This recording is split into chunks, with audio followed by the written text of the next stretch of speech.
साल 2019 में 5 अगस्त से पहले भारत के जम्मू कश्मीर राज्य में आर्टिकल 370 और 35 से कानून लागू था, जिनको हटाना उस समय मुश्किल ही नहीं बल्कि नामुमकिन माना जाता था।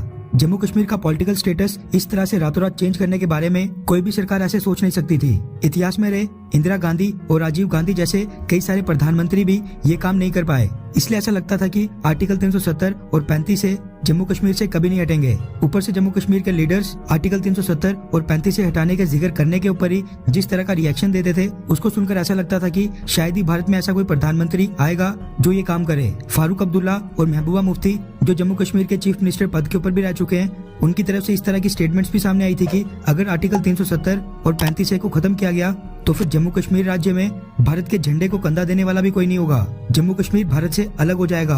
पीएम मोदी 1000 बार भी जन्म ले लेंगे तब भी वो आर्टिकल 370 को नहीं तोड़ पाएंगे। इन सब के कारण लगता था कि शायद ही कोई सेंट्रल गवर्नमेंट आर्टिकल 370 और 35 को हाथ लगाने के बारे में भी सोचेगी। लेकिन फिर 5 अगस्त 2019 को कुछ ऐसा हुआ जिसने जम्मू कश्मीर का नक्शा रातों रात बदल कर रख दिया। रातों रात इतिहास बदल गया।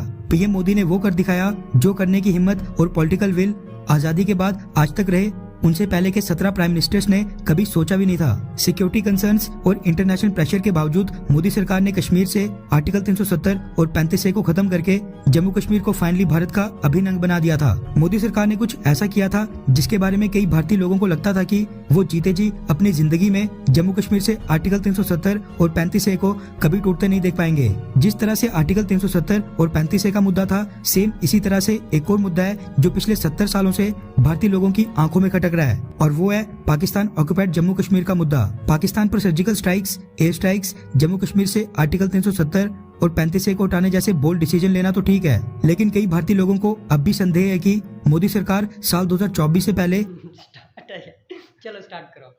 Hello viewers, how are you? अस्सलाम वालेकुम। उम्मीद करते हैं कि आप सब ठीक होंगे। अपने कार्यकाल में ही पाकिस्तान ऑक्युपाइड कश्मीर को भारत के साथ वापस जोड़ लेगी। पिछले कल इसी के ऊपर बोलते हुए union minister doctor Jitendra Singh ने साफ इशारा कर दिया है कि पाकिस्तान ऑक्युपाइड कश्मीर को वापस लाने की तैयारियां काफी देर पहले से शुरू हो चुकी हैं। दरअसल डॉक्टर जितेंद्र सिंह जो जम्मू कश्मीर से ही हैं, उन्होंने पिछले कल कहा कि जिस तरह से आर्टिकल 370 को तोड़ना लोगों के लिए बियॉन्ड इमेजिनेशन था, यानी कल्पना से परे था, जो कि हमने किया, ठीक उसी तरह प्रधानमंत्री नरेंद्र मोदी के नेतृत्व में बहुत ही जल्द भारतीय जनता पार्टी की सरकार ही पीओके को पाकिस्तान से मुक्त कराने की अपनी प्रतिज्ञा को पूरी करेगी। जम्मू कश्मीर की नेशनल कॉन्फ्रेंस और फारूक अब्दुल्ला द्वारा कश्मीर फाइल्स मूवी की आलोचना करने के ऊपर उन्होंने कहा कि साल 1987 के विधानसभा चुनावों में हुई धांधली नहीं, जम्मू कश्मीर में टेररिज्म के विस्फोट के लिए एक ट्रिगर का काम किया था। यानी जम्मू कश्मीर में नेशनल कॉन्फ्रेंस ने जो 1987 विधानसभा चुनावों में धांधली की थी, उसी ने कश्मीर में आतंकवाद को जन्म दिया, और अल्टीमेटली कश्मीरी पंडित के साथ 2-3 सालों के बाद वो कुछ हुआ जो मूवी में दिखाया गया है। उन्होंने कहा कि भारत की पार्लियामेंट ने साल 1994 में एक रेजोल्यूशन पास किया है जिसमें पाकिस्तान को ऑर्डर दिया गया है कि वो जम्मू कश्मीर के इलीगल तरीके से ऑक्युपाइड एरिया को जल्द से खाली करे। ये हमारा वादा है कि हम पाकिस्तान ऑक्युपाइड कश्मीर को पाकिस्तान से आजाद करवा कर ही रहेंगे।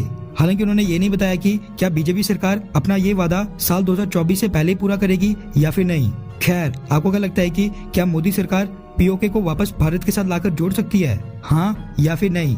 नीचे कमेंट करके अपनी राय जरूर बताएं। आज की वीडियो अच्छी लगी हो तो हमारे चैनल को जरूर सब्सक्राइब कर देना, और हमारी जो वीडियो हो उसको भी लाइक कर देना, और बेल आइकन पे ज़रूर प्रेस कर देना ताकि आपको हमारी न्यू आने वाली वीडियो की अपडेट मिल जाए। तब तक के अल्लाह हाफिज़, मिलते हैं नेक्स्ट वीडियो में।